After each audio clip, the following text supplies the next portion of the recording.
Aries, tignan natin kung ano yung mensahe para sa iyo ngayong araw. Keep in mind po na ito ay general reading lamang, so hindi lahat ay makaka-relate, so be open-minded. Kung hindi pa po kayo nakasubscribe dito sa ating channel, please subscribe na po kayo and pahit na din ng bell button para lagi po kayong updated every time na meron tayong uploads. At kung nais mo namang mag-avail ng ating private readings, ng ating rituals, ng ating Tiaras Afero Manifesto, Tiaras EA necklace, and ang ating Tiaras bracelet, makikita mo po yung link sa description box. Kung interesado po talaga kayo, mag-direct message kayo doon sa ating Facebook page. As of now, nasa 121,000 followers na po tayo doon. Tignan natin ano yung malakas na energy ngayong araw na ito para sa'yo. We have take a chance. We have show compassion. Meron tayo ditong love yourself. So sabi nga, 'di ba, bago ka magbigay ng chance towards other people, bago ka bago ka maging mabait towards other people, maging mabait ka daw muna sa sarili mo. You cannot give on an empty cup.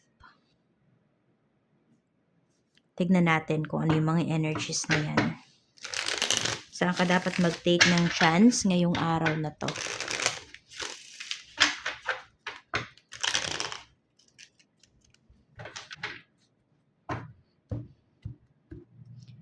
Aries, Sun, Moon, Rising, and Venus. We have Page of Swords. We have the Chariot.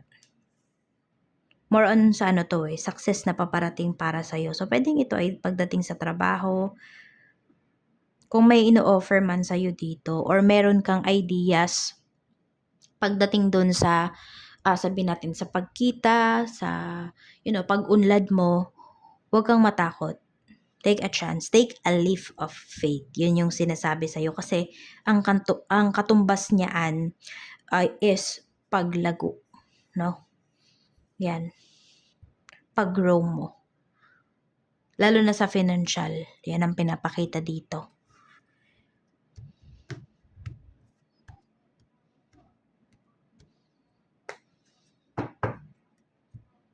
Tapos, meron din po ako nakikita na kung nagta-travel kayo sa yan, pang araw-araw, kukuha ba kayo ng motor?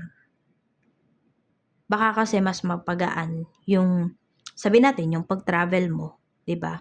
So, tignan mo din, kalkulahin mo kung mas okay ba na mag-commute ka na lang or mas okay na, yan, bumili kayo ng motor para sa work po ninyo. Oo. Sumahin mo. Show compassion. We have the devil. May mga tao dito na inuubos yung pasensya mo. Pero pwedeng mahaba kasi yan no? Yung pasensya. Aries. Ngayong araw lang na to. Pwede. Oo. Three of Swords. Okay. Siguro yung pagiging mabait mo dun sa mga tao na yun hard, tama ba? Tough love. Tough love yung ibibigay mo sa kanila. So, may ikakat ka dito sa life mo kasi hindi na talaga okay. Pwedeng nag-uusap lang kayo ng tao na yon, kahit gusto mong maging mabait sa tao na yon, pero nauubos yung pagiging, some of you, nauubos yung pagiging mabait nyo. Hindi lang ngayong araw na to, no? Or pwede nga ngayong araw mapagbibigyan mo pa, pero paulit-ulit kasi yung nangyayari. Ayan po. Tapos puro disappointments yung binibigay sa'yo. Sabi ko nga, pwedeng pinagbigyan mo ng paulit-ulit yung tao na to. Pwede ngayong araw din na to, pagbibigyan mo pa yung tao na yan. I don't know lang sa mga susunod na araw. Pwedeng ito ay asawa mo, person mo, karelasyon mo. Parang kasi, na-tolerate. Hindi naman yun yung nais mong mangyari talaga. Hindi yun yung mo. Kasi mahal mo lang yung tao na to. Kaya lang kasi sumobra, lumaki yung ulo. Ayan. Hindi niya na na-appreciate yung pasensya na binibigay mo sa kanya, yung awa na binibigay mo sa kanya. Death card. So, kailangan may pagbabago daw dito. Love yourself. Unahin nyo nga po talaga yung inyong sarili. We have the sun. Mas gaganda yung pamumuhay mo. Mas gaganda yung aura mo. Tignan nyo. Tignan nyo yung sarili nyo sa salamin. Nung nakarelasyon nyo ba yung person nyo? Gumanda ba kayo o pumangit kayo? Nahagard, sige, not pamangit. Nahagard ba yung itsura ninyo? Yan. Sabi natin, hindi naman kayo nagbuntis. Ganyan po. No? Pero yung usual routine nyo pa rin, yung ginagawa ninyo nung wala pa yung tao na yan sa life nyo, tapos ngayon na dumating na yan sa life ninyo. Minsan kasi yung katawan natin yung unang nagre-react kapag negatibo yung isang tao sa life natin. So, ayan. Kaya unahin mo yung sarili mo dito kasi mauubos ka sa mga tao na, ayan, na puro positive lang yung gusto nilang hatakin sa'yo. You know, na puro benefits yung gusto nila. Mag-iingat ka, Aries. Check natin kamusta yung emosyon mo. 10 of Cups. So, masaya naman po yung karamihan sa inyo ngayong araw na to. Masaya ka naman. Ayan, we have 10 of Cups. We have, this is your emotions. Medyo overwhelmed ka lang siguro. Tapos, we have naman 4 of Cups. Pagdating naman to sa kaisipan mo, feeling stagnant. Naiisip mo na parang wala nang katapusan yung mga nangyayari sa life mo. Kaya nga pwedeng may i-end ka talaga dito because you want to prioritize yourself na. You want to prioritize your well-being. Spiritual health, we have 6 of Pentacles. So, yung faith nyo naman po dito is, mataas pa yung faith ninyo. And nakikita ko rin kasi, kapag nagpe-pray kayo, pag may minamanifest talaga kayo, Aries, nakukuha nyo siya. Hindi man sobrang dali, pero, alam mo yun, nakukuha mo pa rin talaga siya. Kaya ayan, sobrang taas din po talaga ng faith ninyo. So, meron ba dito linggo-linggo kayo nagsisimba? Ganyan.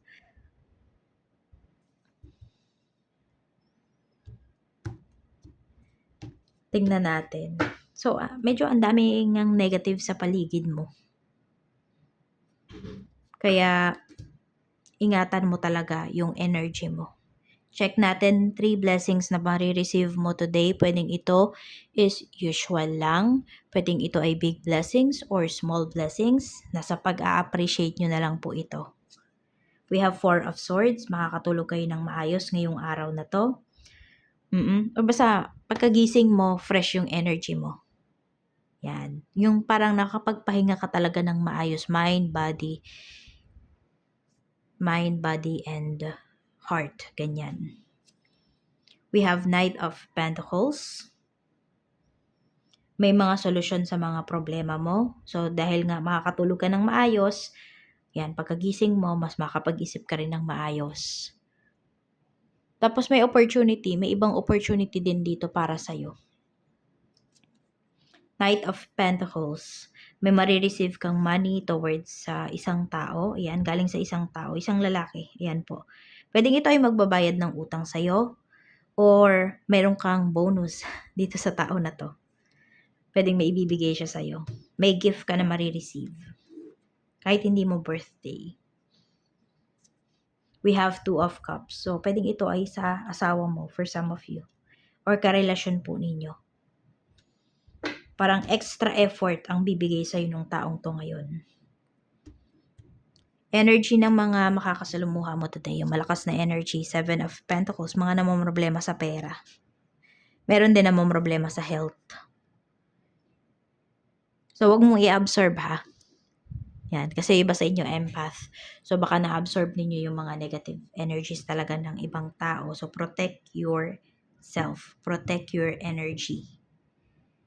Tingnan natin. Sa work naman, we have the High Priestess. Meron tayong 5 of Pentacles. Medyo nahihirapan kayo pagdating sa trabaho ngayon. Parang ang sungit kasi ng mga nasa paligid mo. Alam mo yung parang wala kang maasahan sa kanila ngayon. Magtatanong ka lang, iwas na iwas na. Yan. Basta ganun yung nafe-feel mo sa work or mafe-feel mo sa work ngayon. Parang wala kang aasahan. So, sarili mo lang talaga. Do your own research. Yes. Kamusta naman pagdating sa negosyo? Kung meron po kayong negosyo, Ace of Swords. So, madaming mga clients ngayong araw na to. Marami kayong makakausap. Ayan na, we have 4 of Wands. Ito yung mga clients nyo, mga solid talaga. Yung alam mo yung hindi na maghahanap ng iba, sa iyo kagad dumidiretso. We have Queen of Cups. And tsaka yung mga staffs mo naman, if meron ka mga staffs, sobrang maalaga nila sa mga client ninyo. Kaya, alam mo yung good customer service talaga yung binibigay. Kaya din talaga hindi kayo iiwan itong mga kliyente nyo na to eh. Napakataas ng chance. Loyal talaga sila sa'yo. We have Knight of Swords. So, okay na okay din po ang sales today. Mabilis nga, oh. Pwedeng mabilis masosold out yung mga products ninyo. Lalo na kung pagkain siguro yan. Tsaka may mga reservations din pala na pinapakita. Sa pera naman, kamusta? Ace of Wands. So, you are very creative then also, Aries. Kaya, go mo to kung meron ka may mga talent ka, ganyan. I-enhance mo, pwede mo mapagkakitaan yan. May pera dito galing pa sa ibang bansa. Kaya lang may delays na pinapakita. So, i-follow up mo kung ito ay bayad sa'yo. Kasi, baka mamaya hindi nag-push through. So, hintay ka ng hintay dito. We have Queen of Pentacles. Pero, ayan, medyo wait ka lang. Siguro may delays lang talaga. Makukuha mo din naman daw yung pera na yon. Yan, pwedeng ito ay galing nga sa person mo. Some of you naman, bayad yan sa client po ninyo. Bayad yan ng client nyo. We have 8 of Cups. So, travel yung pinapakita dito na magiging gastos po ninyo. Siguro hindi siya ngayong araw, pero baka planned travel ito or mabilisang travel. Biglaang travel for some of you. Yan. Love life naman, kamusta? We have 7 of Cups. So, maraming pinamimilian dito. Sabi nga, collect and then select. Sabi, di ba? We have 7 of Cups. We have the Empress. So, sabihin natin, maraming na-attract sa'yo, maraming nagagandahan, madaming nagagapuhan sa'yo. Aries. We have strength. Siguro ano ba yan? Isa to sa mga issue sa relationship ninyo. Kasi maraming na-attract sa'yo. So, maraming pinagsisilosan yung person mo. Or the other way around. No, baka siya yung malakas yung charisma, madaming nagkakagusto sa person mo, madaming dumidikit, madaming gusto makipagkaibigan, ganyan, madaming nakikipag-usap. So, isa po yun sa issues ninyo. Kailangan maparamdam sa'yo ng person mo na secure ka dito sa relationship ninyo. Ano ba yung nafe-feel niya ngayon? Tignan muna natin, ano ba talaga yung unresolved issues dito sa connection nyo. We have 8 of Swords. Ayun nga, more on sa security. No? Baka din niya napapa-feel sa'yo na secure ka dito sa relationship niyo. Na huwag kang mag-alala. Kahit na marami nagkakagusto sa kanya, 'di ba? Ikaw pa rin yung gusto niya. Yung tipong gano'n. Ikaw lang yung pipiliin niya. So, dapat maparamdam niya po yun sa'yo. Yan yung pag-usapan nyo. 'Di ba? Ano ba yung gusto mo? Sabihin mo din sa kanya. 'Di ba? Huwag mo siyang hayaang manghula. Sabihin mo sa kanya na gusto mo, ganito yung nafe-feel mo. Kapag may ibang tao dyan, dapat ganito. Yes, pwede mong sabihin yun sa kanya. Pero kung evolve na yung person mo, kung mature na siya, kahit di mo yan sabihin, yan yung gagawin niya. Ano yung nafe-feel niya sa'yo ngayon? We have Temperance. So, kung meron kayong misunderstanding, nagpapalamig lang to. Mahal ka pa rin yan, nako. Merong dito, threatened breakup. Threatened separation. So, mag-ingat kayo, ha. Kung sabihin natin, lumalapit na sa'yo yung person mo, kausapin mo. Okay, pero pwede kang magbigay ng ultimatum. Pero kung lumalapit na siya sa'yo tapos iniiwasan mo, baka bigla or tuluyang mawala yan. Kaya kausapin po ninyo ha.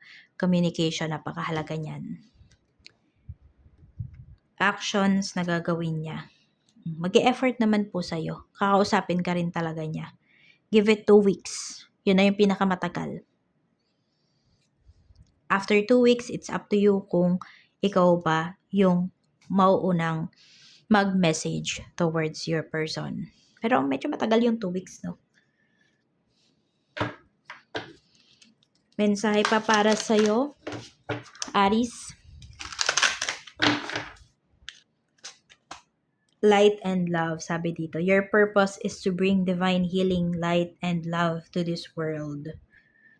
So, kaya din pala marami talagang mga tao na, ayan, medyo umuubos ng pasensya mo. Madami ka talagang mga naa-attract, lalo na yung mga broken na tao. Yung mga may problema. Yan. May healing energy ka kasi. Hindi lang sarili mo yung kaya mong i-heal, even other people. Pwedeng through your words, through your touch. Kaya mag-iingat ka talaga. Okay? Baka naman nga maubos ka. Protect your energy. Yan lang, Aries. Maraming salamat. Mag-iingat ka. More blessings to come.